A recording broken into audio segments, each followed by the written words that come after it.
ปัดไปเรื่อยไปนั้นมันค่อยรู้จักขึ้นค่อยรู้จักขึ้นค่อยฉลาดขึ้นเรื่อยความคิดนั่นก็ไม่มากปัญญามันมากขึ้นความคิดมันก็น้อยลงคิดไปแล้วก็สักแต่ความคิดมันเป็นทุกข์มันตกประการมากฉะนั้นใหม่ๆก็โอ้ยเป็นทุกข์มากลำบากนึกว่ามันจะหายไม่ได้นึกว่ามันจะไม่มีทางจบลงได้แต่เมื่อมันจบลงมันก็จบเองมันรู้สึกเองมันก็ไม่ไปที่ไหนแล้วอย่างทำโมกุโตเขาก็สึกไปก็ไม่เป็นอะไรยังเรียนหนังสืออีกแล้วโมกุโตเป็นอาจารย์ใหญ่กรรมฐานนะมั้งธรรมกุโตเป็นอาจารย์กรรมฐานเราไปที่แดกมานั่งเฉยๆไม่พูดเราก็ไม่รู้เรื่องเลย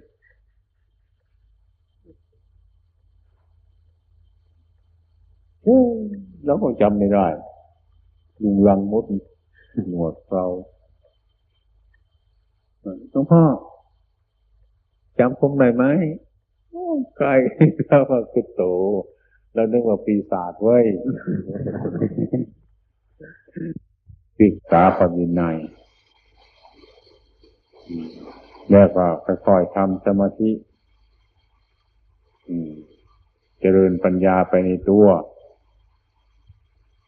ที่นี้โดยมากการปฏิบัติเช่นนี้ในสมัยนี้นะสมัยที่เดียวนี้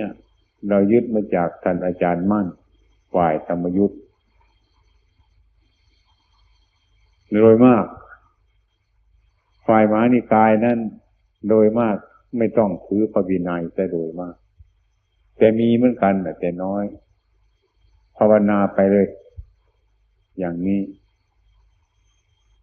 ฉะนั้นเมื่อพวกเรา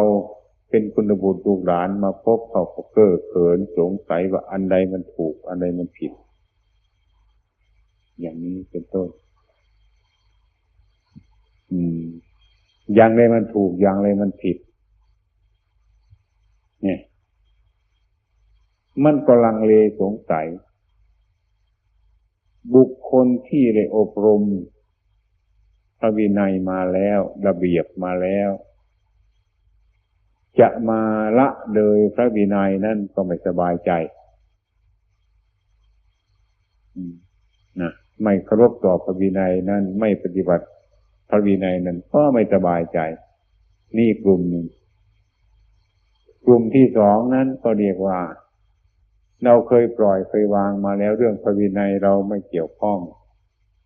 เมื่อเรามาเทศพระวินัยฟังก็ไม่สบายใจอีกแล้วอย่างนี้ก็หนีไปไม่พอใจทั้งหลายเหล่านี้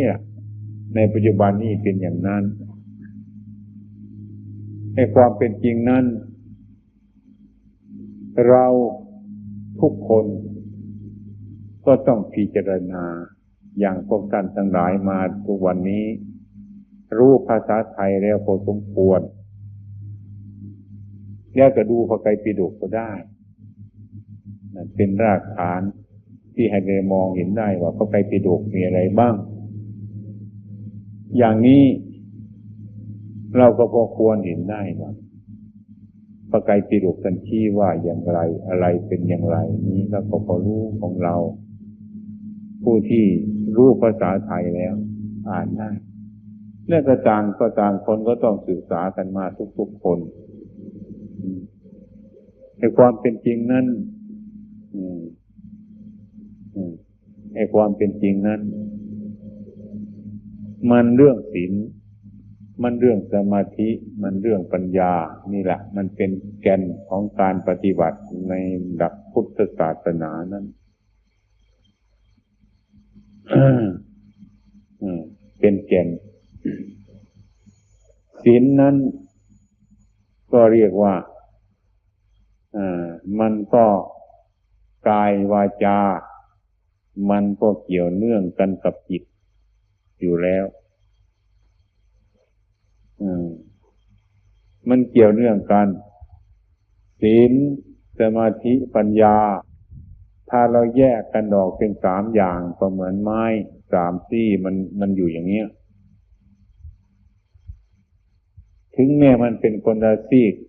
หรือมันเป็น3ซีกแต่มันก็มารวมกำลังทำอันเดียวกันให้มีกำลังขึ้นมาอันนี้เป็นศีลอันนี้เป็นสมาธิอันนี้เป็นปัญญาเมื่อแยกกันออกไปแล้วมันเป็นศีลเป็นสมาธิเป็นปัญญาแต่ว่าศีลก็ดีสมาธิก็ดีปัญญาก็ดีมันมาทำงานเกี่ยวข้องอันเดียวกันนี่เองไม่ใช่ทำงานที่อื่นมาทำงานรวมกันนี่เราก็ได้ความว่าการปฏิบัตินี้มันก็มีทางศีลมันก็มีทางสมาธิมันก็มีทางปัญญาตัวเรานั่งอยู่นี่ก็คือกายวาจาจิตนี้มันมีอยู่แล้วเราจะไปทิ้งกายวาจามันก็ไม่ได้มันจะไปทิ้งจิตมันก็ไม่ได้นี่ที่เราปฏิบัตินั้นมันต้องเกี่ยวเนื่องกับศีลอยู่แท้ๆอย่างกายกับจิตของเราอะไรไม่เกี่ยวเนื่องเรื่องกายมีไหมกายนี้มันเป็นสถานที่อาศัยของจิตอยู่มันเป็นรูปธรรมเมื่อรูปธรรมมีนามธรรมก็อาศัยอยู่นี้เมื่อมีนามธรรมก็มีรูปธรรมก็มีนามมีรูปมีกายมีจิตมันก็ต้องปฏิบัติกายกับจิตนี่แหละเป็นอยู่นี่คือหลักการปฏิบัติแท้ๆมันมารวมอยู่จุดนี้ถ้าเราแยกมันออกไปก็เหมือนไม้ท่อนหนึ่งอย่างเงี้ยมันติดกันอยู่อย่างเงี้ยเรามาตัดนี่หนึ่งแล้วก็ตัดนี่เป็น3ท่อนเนี่ยแต่ว่าไม้3ท่อนนี่ก็จริงแต่มันตัดออกจากกันนี้ก่อนมันก็ติดกันอยู่เป็นท่อนเดียวแต่เรามาตัดมันออกนะมันก็เป็น3ท่อนเป็นนี่ท่อนหนึ่งเป็นนี่ท่อนหนึ่งเป็นนี่ท่อนหนึ่งปฏิบัติธรรมะนี่เหมือนกันถ้าเรามาตัดมันออกเสียก็เป็นศีลเสียเป็นสมาธิเสียเป็นปัญญาเสียไอ้ความเป็นจริงศีลสมาธิปัญญานี่มันกลมกลืนเป็นอันเดียวกันอยู่เหมือนไม้ท่อนนี้ก่อนมันก็เป็นอันเดียวถ้าเรามาตัดมันออกเสร็จแล้วมันก็เป็น3ท่อนอย่างนี้ไอ้ความเป็นจริงอันนี้ก็เรียกว่าขยายออกเพื่อจะให้นักศึกษาเราเข้าใจง่ายความเป็นจริงมันก็รวมอยู่ที่เดียวกันหมดมันรวมกันเป็นอันเดียวไม่ใช่หลายอันทีนี้การประพฤติปฏิบัติเนี่ยให้เข้าใจว่าเราปฏิบัติธรรมะปฏิบัติธรรมะทำอะไรรูปพระธรรมนามพระธรรมรูปธรรมก็คือร่างกายเรานามพระธรรมก็คือเรื่องจิตของเราก็มีเท่านี้เราจะมองเห็นดูง่ายๆก็ได้ว่ามันมีเท่านี้ไม่มีอื่นไกลฉะนั้นการปฏิบัตินี้มันโกงกันข้ามกับจิตของเราจิตของเราเนี่ยกิเลสตัณหานี่กับความจริงมันโกงกันข้าม ฉะนั้นเรื่องปฏิบัตินี้เป็นเรื่องยุ่งอยู่สักนิดหนึ่งบางทีสิ่งที่เราเข้าใจว่าผิดนั้นมันถูกก็มีสิ่งที่เราเข้าใจว่ามันถูกนั้นบางทีผิดก็มีเพราะอะไรเพราะไอ้จิตของเราเนี่ยมันมืดไม่รู้แจ้งตามเป็นจริงในสภาวะธรรมทั้งหลายนั้นจิตของเรานี้คือความเห็นของตัวเอาเป็นประมาณไม่ได้เอาเป็นประมาณไม่ได้เพราะจิตเราไม่รู้ตามความจริงตามเป็นจริงแล้วเอาเป็นประมาณไม่ได้ดังนั้นพระพุทธเจ้าท่านจึงตรัสว่าการฟังธรรมะ อย่างวันนี้เหมือนกันการฟังธรรมหรือพวกท่านทั้งหลายอยู่ที่นี่ก็จริงมีพระภาคโรและวรปัญโยดูเป็นประธานในที่นี้ท่านก็เป็นผู้แนะนำคำสอนตามความรู้ความเข้าใจของท่านหรือแนะนำอะไรต่างๆเป็นอุบายบางท่านก็คงจะไม่ชอบใจเป็นบางอย่างบางท่านก็คงจะชอบใจเป็นบางอย่างก็เป็นธรรมดาของคนเราบางคนก็ไม่อยากจะรับฟังเลยบางคนก็อยากจะรับฟังอย่างนี้ไม่ใช่นิสัยของนักปราชญ์ถ้าเป็นนักปราชญ์ผู้ฟังธรรมแล้วฟังทุกอย่างว่าไอ้ความคิดของเรานั้นเอาเป็นประมาณไม่ได้ก็นึกว่าอย่างนี้เราชอบใจอย่างนี้เราไม่ชอบใจบางทีอย่างที่ชอบใจแล้วมันผิดความจริงก็มีมันไม่เป็นธรรมะก็มีไอ้สิ่งที่ไม่ชอบใจนั้นมันเกิดเป็นธรรมะแท้จริงก็มีเราคนหนึ่งก็เหมือนเราไม่รู้เรื่องอะไรทุกสิ่งทุกอย่างก็มาถูกคนโกหกเขาโกหกว่าอันนี้ถูกอย่างนี้มันก็เชื่อเพราะเรามันโง่เขาชี้ว่าสิ่งที่ถูกนั่นว่าอันนี้ผิดเราก็เชื่อเขาก็ได้สิ่งที่มันผิดนั้นเพราะว่านี่ถูกเราก็เชื่อเขาก็ได้เพราะอะไรเพราะเรายังไม่เป็นตัวของตัวไม่รู้ตามความเป็นจริงนั้นเหมือนจิตของเราทุกวันนี้แหละถูกอารมณ์โกหกอยู่เรื่อยบางทีก็ชอบอันนั้นบางทีก็ไม่ชอบอันนี้ถูกโกหกอยู่เรื่อยเพราะเราไม่รู้ตามความเป็นจริงของมันก็โกหกอยู่เรื่อยๆถ้าหากว่าเราฟังผู้ฟังธรรมก็ต้องฟังไปเถอะธรรมนั่นจะชอบใจเราหรือไม่ชอบใจเราก็ฟังเป็นคนที่ฟังธรรมอันนี้ได้ประโยชน์เพราะว่าไอ้ความจริงนั้นน่ะที่พระท่านเทศน์ให้ฟังหรือครูบาอาจารย์ท่านสอนให้ฟังนั้นเราจะไปเชื่อก็ไม่ได้เราจะไปไม่เชื่อก็ไม่ได้เราต้องอยู่ที่นี้ที่ครึ่งกลางๆนี้ไม่ได้ประมาทว่าเชื่อหรือไม่เชื่อเราก็ฟังของเราไปจะเอาไปพิจารณาให้มันเกิดเหตุผลในทางที่ชอบเกิดขึ้นมานั้น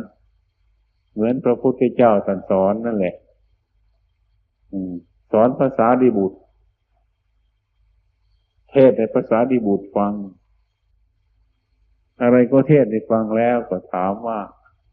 สารีบุตรเป็นเชื่อไหมยังไม่เชื่อพระเจ้าค่ะดีแล้วสารีบุตรนักปราชญ์ทั้งหลายไม่ควรเชื่อง่ายๆควรเอาไปพิจารณาติตรองดูเหตุผลก่อนจึงเชื่อเนี่ยมันเป็นเช่นนั้นแม้ถึงพูดความจริงให้ฟังแกก็ยังไม่เชื่อเพราะอะไรเพราะยังไม่รู้เท่าตามความเป็นจริงนั้นอันนี้ก็เหมือนกันฉันนั้นพวกเราทุกคนเหมือนกันผมด้วยเคยปฏิบัติมาก่อนพวกท่านเนี่ยมันถูกโกหกเยอะแยะมาแล้วว่ามันลำบากมากปฏิบัตินี้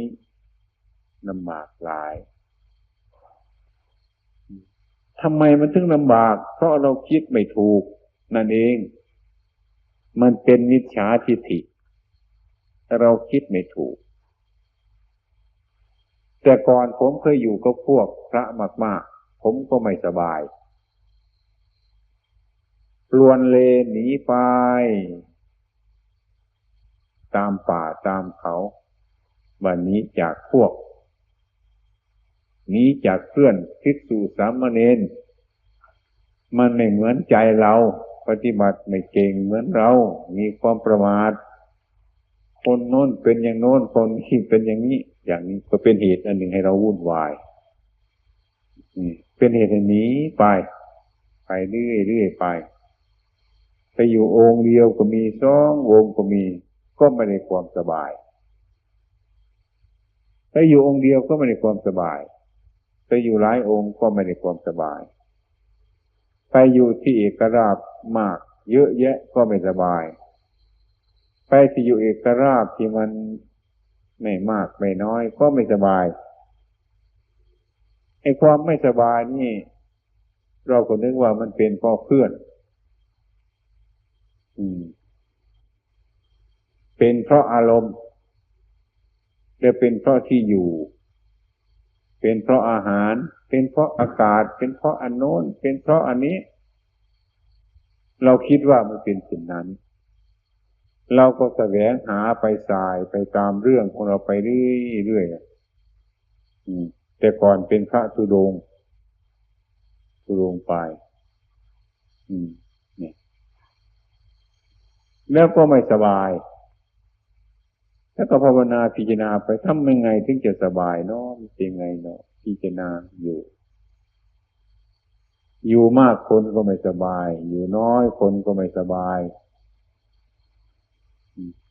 อยู่อากาศที่มันเย็นไม่สบายอากาศที่มันร้อนก็ไม่สบายเพราะอะไรเนาะนี่ไม่เห็นซะแล้ว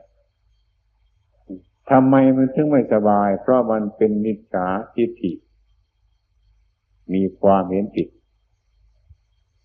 เพราะว่าตัวของเรานี่ยังยึดธรรมอันมีพิษอยู่นั่นเองไปอยู่ที่ไหนก็ไม่สบายก็นึกว่าตรงนั้นไม่ดีตรงนี้ไม่เรื่อยไป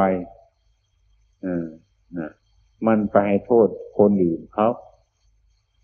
มันไปให้โทษอากาศมันไปให้โทษความร้อนมันไปให้โทษความเย็นมันไปโทษทุกสารพัดอย่างมันก็หมาบ้ามันจะทันอะไรมันก็กัดของมันไปมันเป็นบ้านี่เป็นเช่นนี้พวกเราทั้งหลายเมื่อเราปฏิบัตินี่จึงมีจิตกระสับกระส่ายอยู่เรื่อยไปวันนี้สบายพรุ่งนี้ไม่สบายมันก็เป็นของมันอยู่อย่างนี้เรื่อยไปอยู่อย่างนี้ไม่ได้ความสบายไม่ได้ความสงบมานึกถึงพระพุทธเจ้า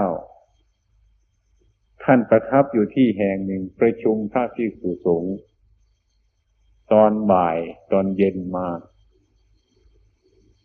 ท่านเห็นหมาจิ้งจอกตัวหนึ่งหมาป่าวิ่งออกมาจากป่าแล้วก็มายืนอยู่เมื่อยืนอยู่แล้วก็วิ่งเข้าไปในผุ่มไม้วิ่งไปในผุ่มไม้แล้วก็วิ่งออกมาแล้วไปในโพรงไม้ไปอยู่ในโพรงไม้ประเดี๋ยวก็วิ่งออกมาแล้วก็เข้าไปอยู่ในถ้ำประเดี๋ยวแล้วก็วิ่งออกมาเดี๋ยวก็ยืนอยู่เดี๋ยวก็วิ่งไปเดี๋ยวก็นอนเดี๋ยวก็ลุกไม้จิ้งจอกตัวนั้นมันเป็นขี้เลื่อนมันเป็นโรคเลื่อนไปยืนอยู่ไอ้ตัวเลื่อนมันชัยกินเนื้อกินหนังมันน่ะยืนอยู่เปรี้ยวแล้วก็ไม่สบายแล้วก็วิ่งไปก็ไม่สบายแล้วก็หยุดอยู่ก็ไม่สบายก็นอนก็ไม่สบายก็ลุกขึ้นแล้วก็เข้าไปที่ปุ่มไม้ในที่ชุมปุ่มไม้ไปนอนอยู่สบายแล้วก็วิ่งหนีว่าปุ่มไม้นั้นไม่ดีว่าเป็นในโพรงไม้เข้าไปในโพรงไม้ก็อยู่พักหนึ่งไอ้ตัวขี้เลื่อนน่ะมันชัยกินเนื้อกินหนังมันอยู่เลยก็ลุกไปอีก ไปในถ้ำพระพุทธเจ้าท่านบอกว่าภิกษุทั้งหลายท่านเห็นไหมว่าเมื่อตอนเย็นวันนี้หมาจิ้งจอกตัวหนึ่งมันเดินมาอยู่นี่เห็นไหมมันจะยืนก็เป็นทุกข์มันจะวิ่งไปมันก็เป็นทุกข์มันจะนั่งอยู่มันก็เป็นทุกข์มันจะนอนอยู่มันก็เป็นทุกข์มันจะเข้าไปในพุ่มไม้มันก็เป็นทุกข์จะเข้าไปในโพรงไม้มันก็เป็นทุกข์จะเข้าไปอยู่ในถ้ำมันก็ไม่สบายมันเป็นทุกข์เพราะว่ามันเห็นว่าการยืนนี่ไม่ดีการนั่งนี่ไม่ดีการนอนนี่ไม่ดีพุ่มไม้นี่ไม่ดีโพรงไม้นี่ไม่ดีถ้ำนี้ไม่ดีมันก็วิ่งอยู่ตลอดเวลานั่นฉันนั่นก็เหมือนกันฉันนั้นไอ้ความจริงนั่นหมาจิ้งจอกตัวนั้นมันเป็นขี้เลื่อนมันไม่ใช่เป็นเพราะโพรงไม้มันไม่ใช่เป็นเพราะพุ่มไม้มันไม่ใช่เป็นเพราะถ้ำไม่ใช่เป็นเพราะการยืนการเดินการนั่งการนอนไม่สบายเพราะมันเป็นขี้เลื่อนฉันใดก็ฉันนั้นถ้าภิกษุทั้งหลายนี่ก็เหมือนกันฉันนั้นความไม่สบายนั้นคือความเห็นผิดมีอยู่ไปยึดธรรมที่มีพิษไว้มันก็เดือดร้อนไม่สังวรสังรวมอินทรีย์ทั้งหลายนั้นก็ไปโทษแต่สิ่งอื่นไม่รู้เรื่องของเจ้าของอย่างนั้นไปอยู่วัดประพงก็ไม่สบายอยู่อเมริกาก็ไม่สบายอยู่กรุงลอนดอนก็ไม่สบายอยู่ที่ไหนก็ไม่สบายไปอยู่บ้านมุงหวายก็ไม่สบายไปอยู่ทุกสาขาก็ไม่สบายทั้งนั้นแหละไม่ค่อยสบายไม่นี่ก็คือความเห็นผิดนั้นยังมีอยู่ในตัวเรานั่นเองมีความเห็นผิดยังไปยึดมั่นถือมั่นในธรรมอันมีพิษไว้ในใจของเราอยู่ตรงไหนก็ไม่สบายทั้งนั้นนี่คือความไม่สบายมันเกิดมาตรงนี้อันนี้ผมก็เคยพบมาแล้วถ้าหากว่าเรา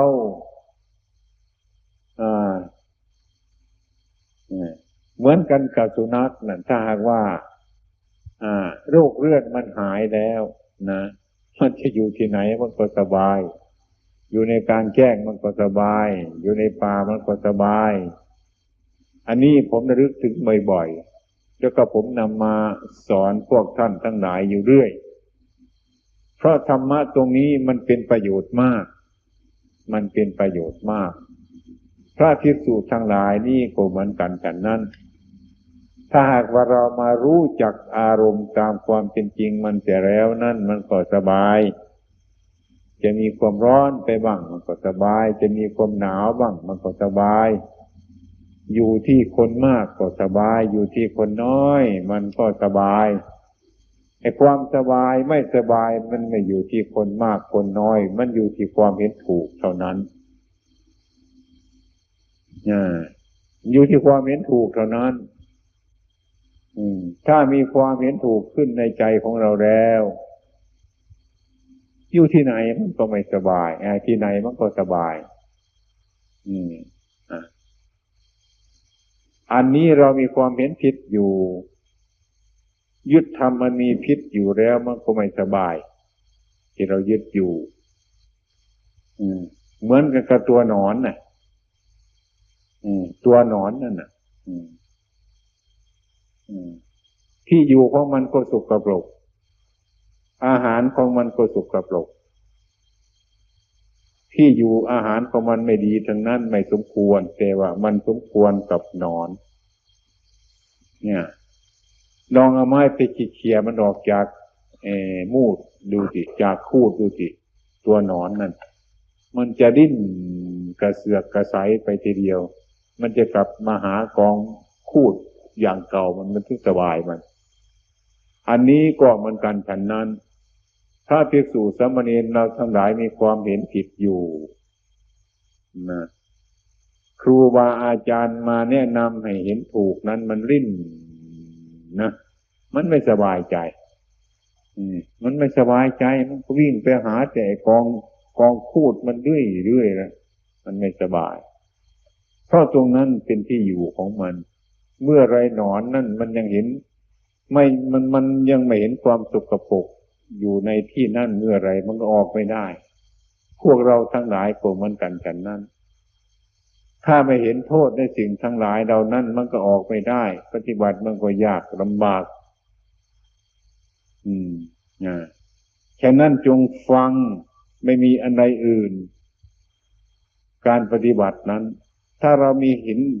ห็นมีความถูกต้องดีแล้วนั่นผมว่าอยู่ตรงไหนก็สบายอันนี้ผมก็เพิ่งปฏิบัติมาแล้วเคยพบมาแล้วถ้าหากว่ามันไม่รู้จักอย่างทุกวันนี้มีพระภิกษุสามเณรมีญาติมีโยมมีอะไรหลายๆอย่างมานะผมก็ตายแล้วป่านนี้นะผมก็ตายแล้วถ้ามันมีความเห็นผิดอยู่มันก็ตายแล้วผมเป็นว่าที่อยู่ของพระเรานั้นที่มันเยือกเย็นนั่นก็คือความเห็นถูกต้องนั่นเองเป็นสัมมาทิฏฐิสัมมาทิฏฐิสัมมาสังกัปโปสัมมาวาจาสัมมาชีโวสัมมากัมมันโตสัมมาวายาโมสัมมาสติสัมมาสมาธิเนี่ยถ้ามีความเห็นถูกเห็นชอบแล้วมันก็สบายมีความสงบให้พวกเราทั้งหลายนั้นอย่าไปค้นอย่างอื่นเลยอย่าไปค้นอย่างอื่นให้มันมากเลยค้นตรงนี้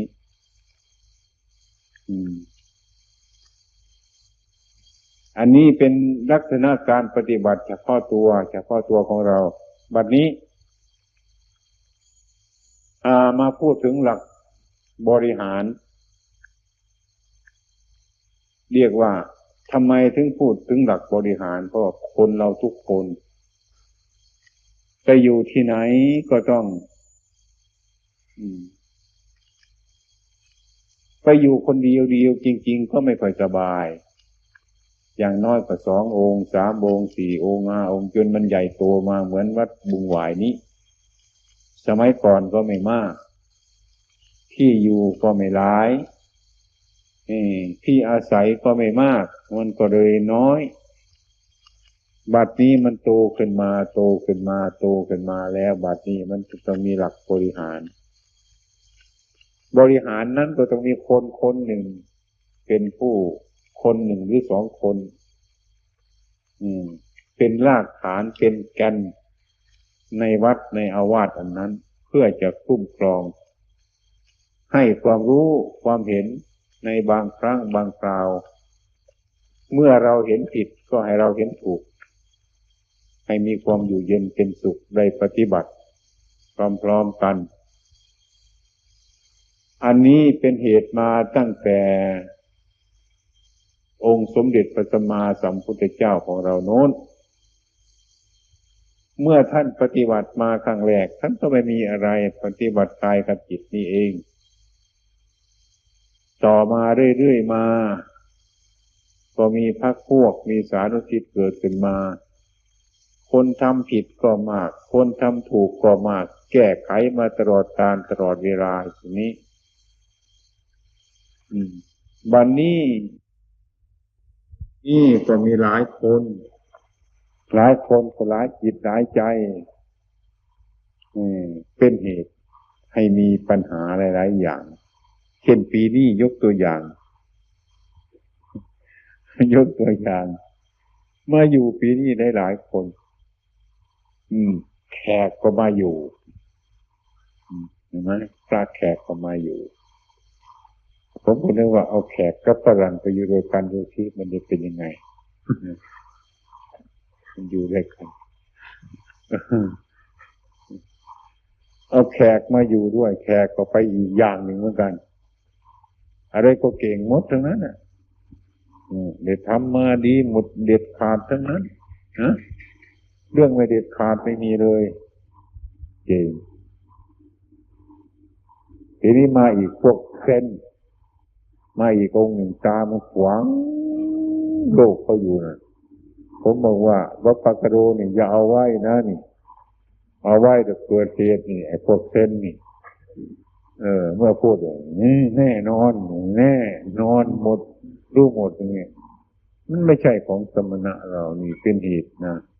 ฉะนั้นเราทั้งหลายต้องพากันช่วยกันทำทุกคนเจ้าอาวาสนี่ก็คือที่อยู่เจ้าอาวาสก็คือผู้อยู่ในอาวาสนี้ก็ช่วยกันปรับปรุงกันทำปฏิบัติที่อยู่อาศัยนี่เป็นที่อยู่ให้เราสบายกันปฏิบัติธรรมะกันเท่านั้นทีนี้ที่รับมากที่รับภาระหลายก็คือผู้เป็นประธานไหนที่จะรับแขกไหนที่จะอันโน้นอันนี้เหมือนผมอยู่วัดหลวงพ่อคงอ่ะที่นี่เมื่อมีภาระมากหลายจะให้ผมไปทำทุกอย่างเหมือนเพื่อนก็ไม่ได้บางทีรับแขกจนเย็น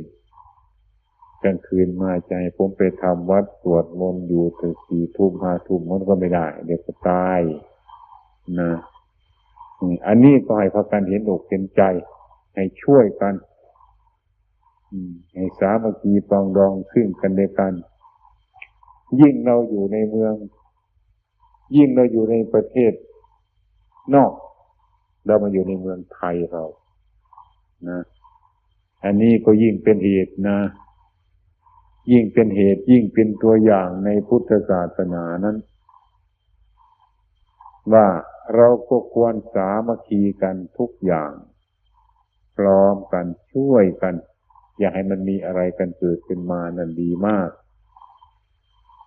เรื่องจิตใจของคนเรานั่นนะมันเป็นของยากมันเป็นของลำบากโดยเฉพาะอย่างยิ่งผู้ที่บวชเข้ามาใหม่ๆบวชมาใหม่ๆเนี่ยไม่รู้เรื่องยิ่งไปกันใหญ่เลยโดยเฉพาะอย่างยิ่งหากว่ามาจากเมืองนอกแล้วนั่นนะมาอยู่ที่นี่มันก็ยิ่งไปคนได้อย่างอีกแหละเพราะว่าอากาศก็ไม่เหมือนเราที่อยู่การขบการฉันโน่นนี่ก็ไม่เหมือนกันทั้งนั้นแหละถ้าเรามาคิดไม่ดีพิจารณาไม่ดีก็เดือดร้อนมันถูกบังคับไปหมดทุกอย่างที่เราเข้ามาปฏิบัติตามพระธรรมวินัยนี้มันต้องเปลี่ยนความรู้แล้วก็เปลี่ยนความเห็นแล้วก็เปลี่ยนการนอนแล้วก็เปลี่ยนการกินทุกอย่างตายพวกท่านทั้งหลายมาปฏิบัติอยู่วัดบงหวายนี่อยู่วัดประโพงนี่ก็เรียกว่าตายหมดทุกอย่างตายทำไมถึงว่างั้นเปลี่ยนออกหมดทั้งนั้นเนี่ยไม่เคยกราบก็ต้องกราบไม่เคยไหว้ก็ต้องไหว้ไม่เคยทำวัดสวดมนต์ก็ทำวัดสวดมนต์ไม่เคยนั่งเป็นระเบียบอย่างนี้ก็มานั่งหลายอย่างมากทุกสิ่งทุกอย่างที่เราจะเป็นข้าศึกแก่เรานั่นแล้วก็พยายามเปลี่ยนและอาหารการขบฉันนี่ผมก็เคยไปเมืองนอกก็ไปเห็นอาการกิริยานั่นมันไม่ใช่เล่นเหมือนกันนะไม่ใช่เล่นตอนเช้าตอนเย็นต้องกินนมกินเนยต้องกินขนมปังต้องอะไรต่ออะไรหลายอย่างยุ่งผมอยู่เมืองไทยผมไปเมืองนอกผมยุ่งไปเห็นการกินแล้วยุ่งมากอันนี้พวกท่านทั้งหลายติดมาตั้งแต่เล็กๆน้อยๆบัดนี้เราจึงได้มานะมาก็เป็นทุกข์เหมือนว่าเราปัญโยเห็นไหมล่ะมาครั้งแรกก็ทุกข์อยู่ปี2 ปีนั่นนั่งมันร้อนบางทีก็วิ่งเข้าห้องส้วมเลยห้องน้ำไม่นอนมันเย็นอยู่ตรงนู้นออกมาเดินแหมมันทุกข์เหลือทนเลยนะมันทุกข์มากเหลือเกินเลยมันทุกข์ยืนก็เป็นทุกข์นั่งก็เป็นทุกข์นอนคิดมากนะโดยเฉพาะอย่างยิ่งก็คือน้ำตาลมันไม่ค่อยได้ น้ำตาลไม่ค่อยได้วรปัญญูไม่พอเนื้อก็หนูมากัดย่ามด้วย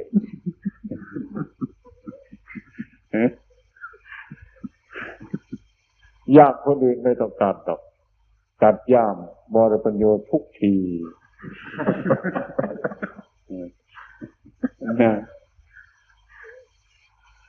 เราก็เหมือนพ่อหนูกัดย่ามมันทำไมหนูมากัดย่ามเป็นวรปัญญู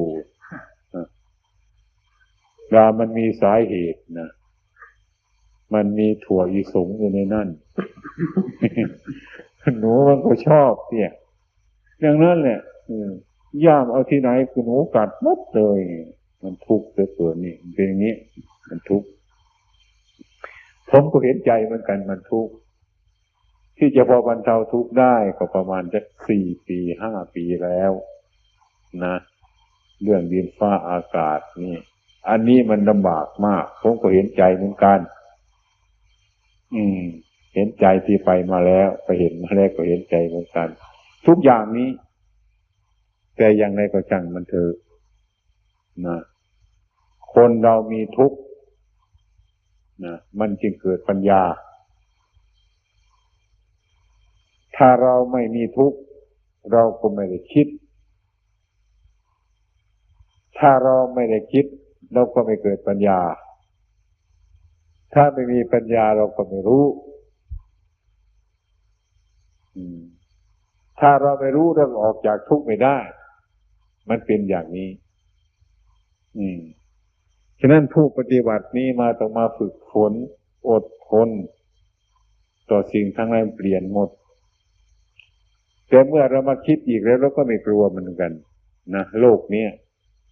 พระพุทธเจ้าท่านก็มากัดสรู้ในโลกนี้ไปได้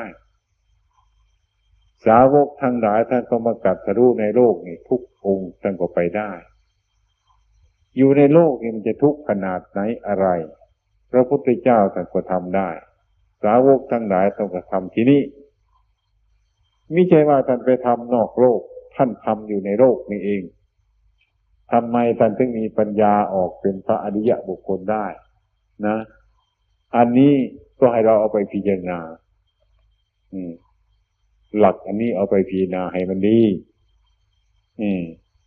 ไอ้ความทุกข์ยากลำบากนี้มันก็เป็นมาถ้านั้นเปลี่ยนถ้ามันไม่เปลี่ยนมันก็ไม่ได้แต่ก่อนจิตใจเราอยากนี่จนกว่ามาเห็นแล้วไม่อยากเนี่ยจิตใจเรามันโรคจนกว่ามาเปลี่ยนว่ามันไม่โรครู้จักพอดีเนี่ยจิตใจเรามันโกรธสมัยก่อนนั้นไม่ชอบใจแต่ก็โกรธเลยมาปฏิบัติจนเปลี่ยนว่าไม่โกรธไม่โกรธไม่มีความโลภไม่มีความโกรธแล้วก็ไม่มีความหลงแต่ก่อนมันมีความโลภแต่ก่อนมันมีความโกรธแต่ก่อนมันมีความหลงนี่พูดถึงพระอริยเจ้านะแต่ก่อนท่านก็เป็นเหมือนพวกเราเลยมีโรคอยู่เต็มรำเลยมีโรคมีโกรธมีหลงอยู่เต็มที่เลยเมื่อท่านมาประพฤติปฏิบัตินี้สู้ทุกข์นี้ได้ก็เพราะทุกข์นี้แหละทำให้ท่านบรรลุธรรมได้ให้มันเกิดความคิดให้เกิดปัญญาปัญญาเป็นเหตุให้รู้เรื่องต่างๆตามเป็นจริงความรู้เรื่องตามเป็นจริงนั่นเป็นเหตุให้พ้นจากทุกข์เนี่ยมันเป็นอยู่อย่างนี้ฉะนั้นท่านมาเปลี่ยนออกนะอย่างโสดาท่านก็เปลี่ยนโสดาสกิทาคาอนาคานี่เปลี่ยนไปเรื่อยๆไปทีละน้อยจนหมดคำที่ว่ามันหมดนั้นก็เรียกว่ามันหมดไอ้ความเห็นตั้งแต่ก่อนมานั้นหมดไปเห็นผิดนั้นมันก็หมดไปไอ้ความถูกมันก็เกิดเป็นมาเรียกว่ามันหมดเรียกว่ามันเปลี่ยนถ้ามันเปลี่ยนไปก็ชื่อก็เรียกว่าเปลี่ยนไปด้วยเดี๋ยวพระอริยบุคคลพระโสดาพระสกิทาคาพระอนาคาพระอรหันต์อันนี้ก็ต้องถูกเปลี่ยนไปด้วยมันเปลี่ยนไปนี่ เหลือแต่กายนี้เหลือแต่กายนี้จิตใจเปลี่ยนหมดแล้วทรงไว้แต่กายสังขารยังอยู่มีความร้อนมีความหนาวมีความเจ็บมีความไข้เป็นธรรมดาอยู่อย่างนี้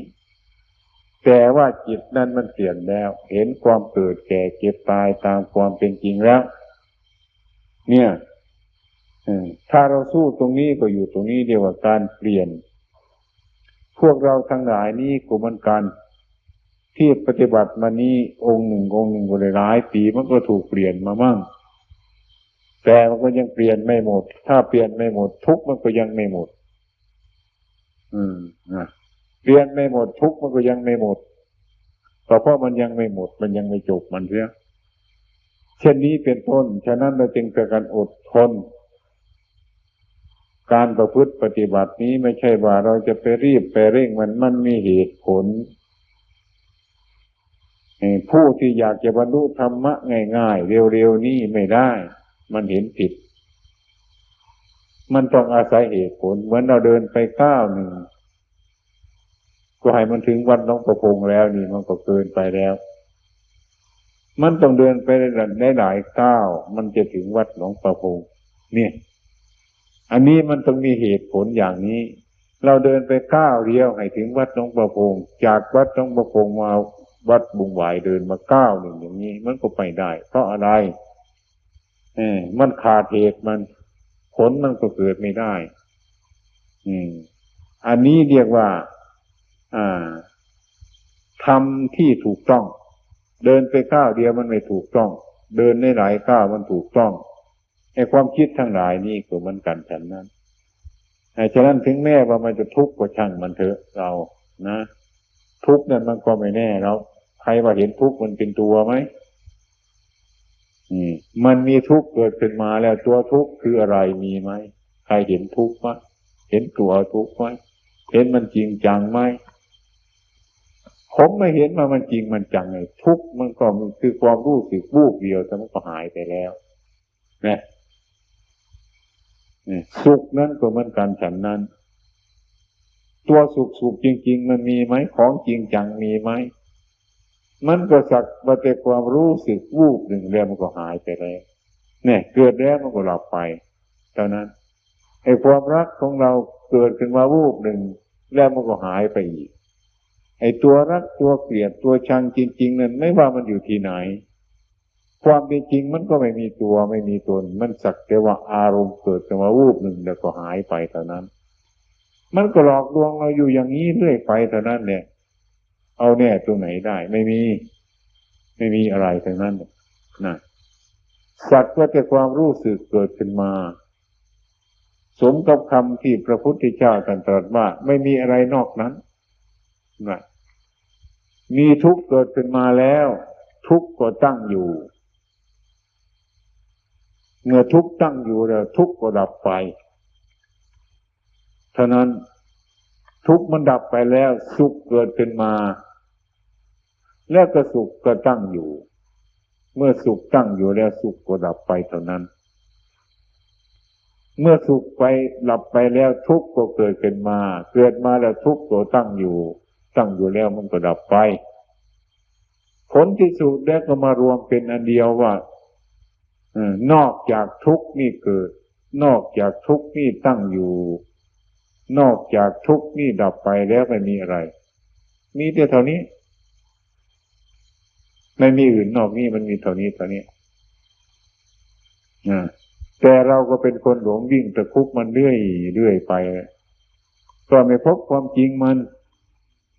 ว่าอันนี้มันเป็นจริงไหมแม่มันก็ไม่จริงอีกแล้วอันนั้นมันจริงไหมก็ไม่จริงอีกแล้วมันเปลี่ยนไปอยู่อย่างนั้นถ้าเราพิจารณาแล้วไม่ควรวิ่งกับมันฉะนั้นเมื่อเรารู้เรื่องสิ่งทั้งหลายเหล่านี้แล้วมันก็ไม่ใช่เป็นคนคิดมากมันเป็นคนมีปัญญามากถ้าเราไม่รู้มันก็คิดมากกว่าปัญญาบางทีปัญญาไม่มีเลยเหมือนเจรี่เขาเนี่ยมาอยู่ครั้งแรกเนี่ยปัญญาไม่มีเลยมีแต่ความคิดมากแต่ปัญญาไม่มี มันก็ยิ่งทุกข์มากมันก็เป็นของมันอยู่อย่างนี้อะไรทุกอย่างอะไรทุกสิ่งถ้าเราเห็นโทษมันจริงๆแล้วเราจึงถอนตัวออกมาได้ถ้าเราไม่เห็นโทษมันจริงๆแล้วมันก็ถอนตัวออกไม่ได้ทุกอย่างนั่นแหละ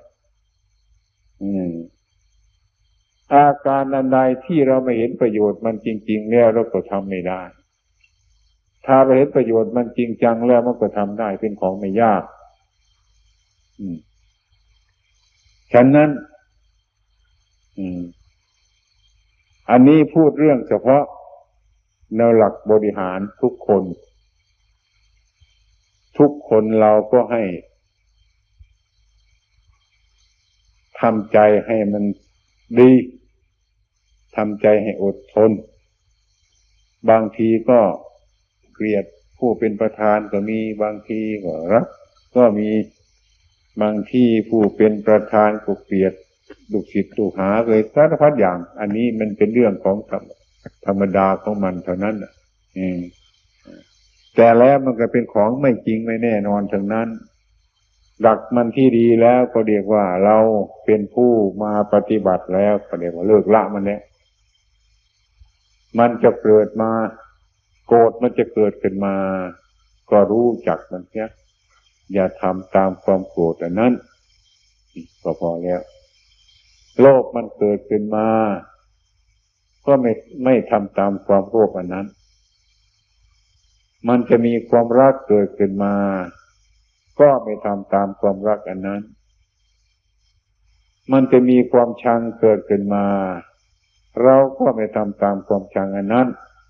อย่างนี้เรียกว่าเราเป็นธรรมะเดินเป็นธรรมเรื่อยไปนี้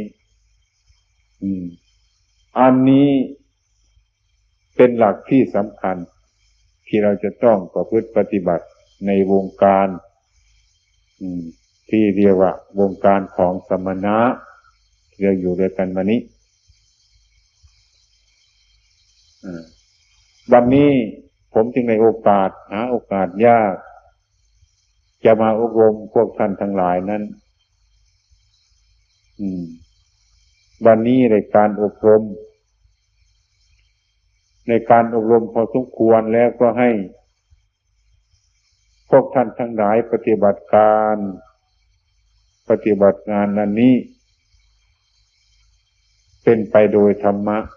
ทั้งผู้เป็นประธานและก็ทางผู้เป็นลูกวัดเป็นต้นให้ลงกระแสอันเดียวกันเอโกธัมโมคือธรรมที่เป็นอันเดียวกันและก็ผมเชื่อว่าพวกท่านทั้งหลายทุกคนที่มาประพฤติปฏิบัตินี้เดิน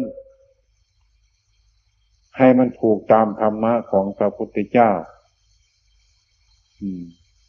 ตามรอยพระพุทธเจ้าตามศีลตามสมาธิตามปัญญาให้เป็นสัมมาปฏิบัติแล้วผมเชื่อแน่ว่าผลนั้น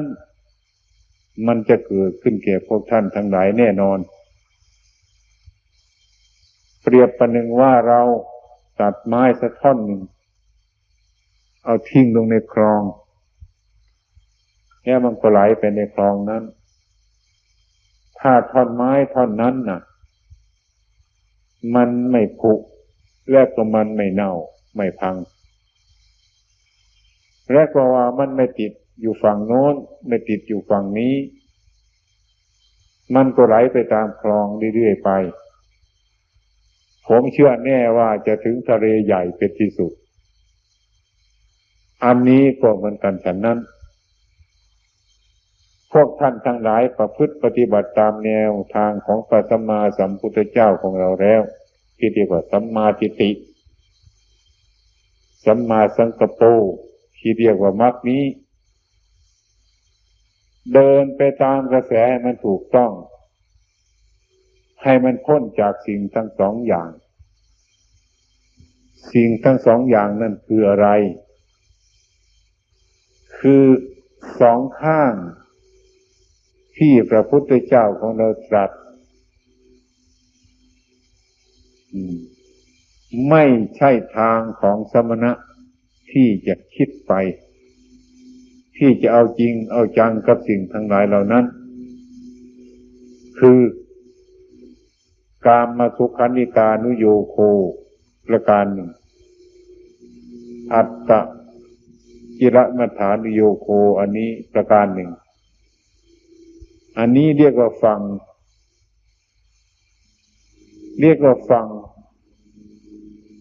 ทั้งสองข้างฝั่งของคลองของแม่น้ำท่อนไม้ที่ปล่อยไปตามคลองตามกระแสน้ำก็คือจิตของเราที่กล่าวมาเมื่อกี้นี้ว่าท่อนไม้เมื่อไม่ติดอยู่ฝั่งโน้นไม่ติดอยู่ฝั่งนี้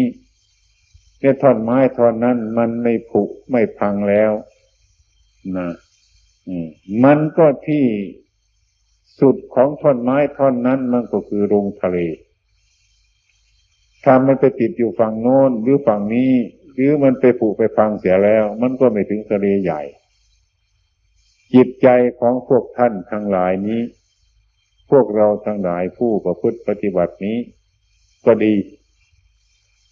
ฝั่งคลองก็คือความชังหรือคือความรักหรือฝั่งหนึ่งก็คือสุขฝั่งหนึ่งก็คือทุกข์ท่อนไม้ก็คือจิตของเรานี่เอง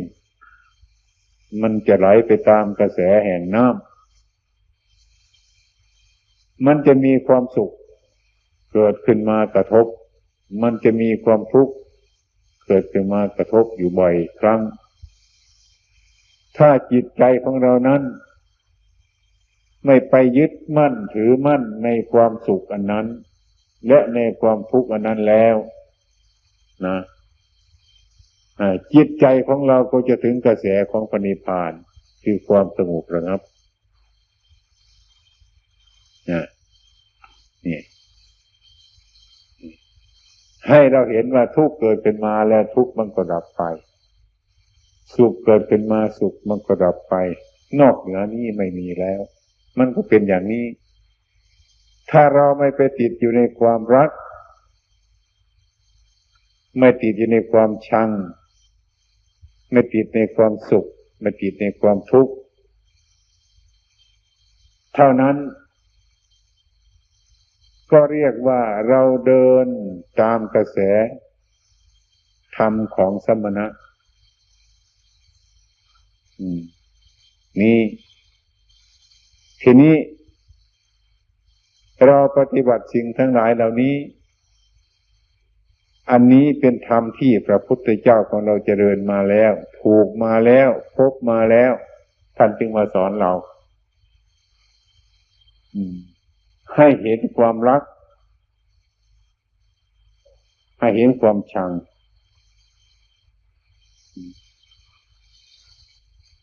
ให้เห็นความสุข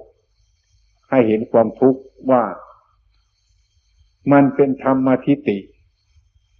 ธรรมนิยามมันตั้งของมันอยู่อย่างนั้นมันก็เป็นของมันอยู่อย่างนั้น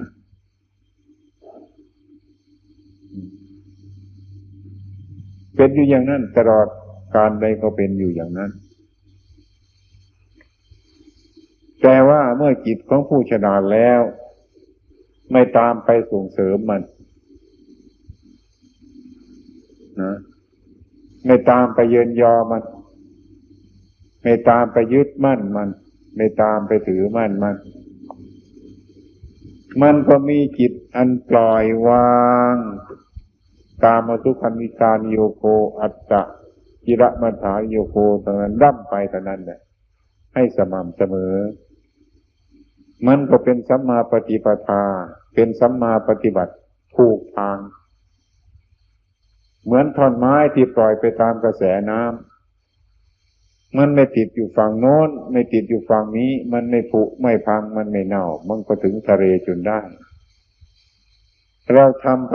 ปฏิบัตินี้เว้นจากทางทั้งสองอย่างนั้นแล้วคือกามสุขันธิกานิโยโคอัตต กิรมัฏฐานโยโกแล้วนะมันก็ถึงความสงบแน่นอนไม่ต้องสงสัยอันนี้พระพุทธเจ้าตรัสอย่างนั้นที่เรามาพิจารณาดูแล้วก็เป็นอย่างนั้น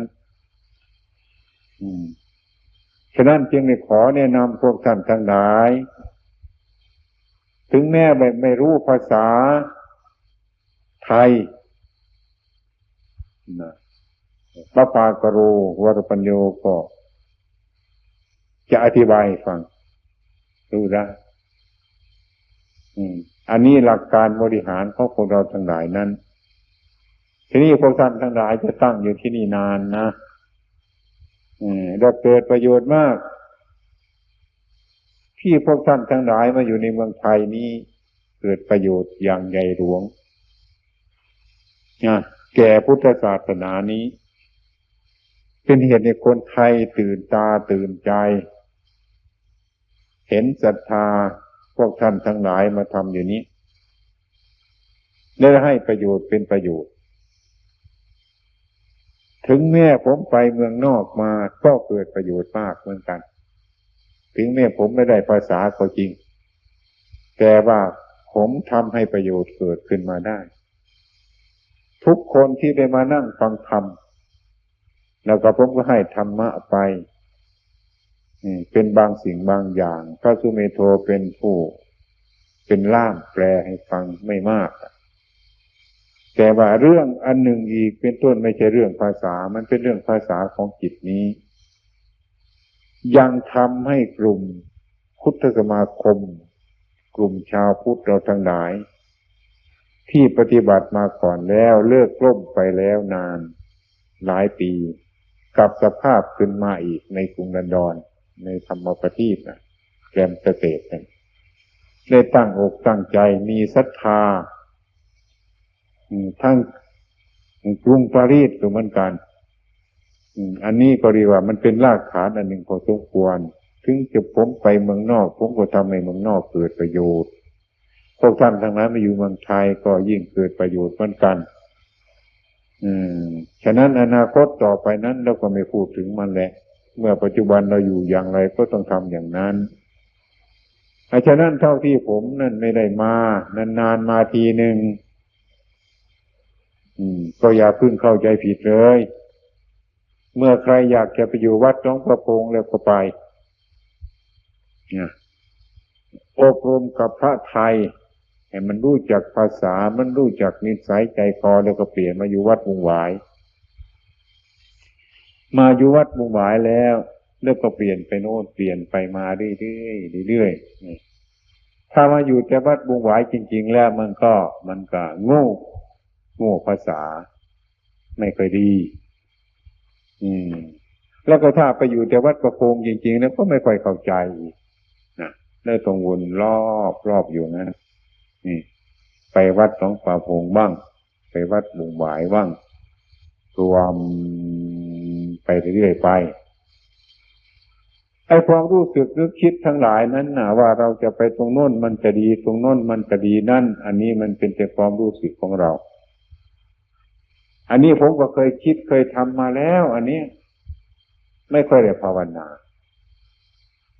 ที่จะได้ภาวนานั้นก็พึ่งได้ภาวนาที่มาอยู่นี่มาอยู่แผ่นดินราบในป่าพอสมควรนี้เนี่ยกระทางสัญจรมีตบาทไปมาพอสมควร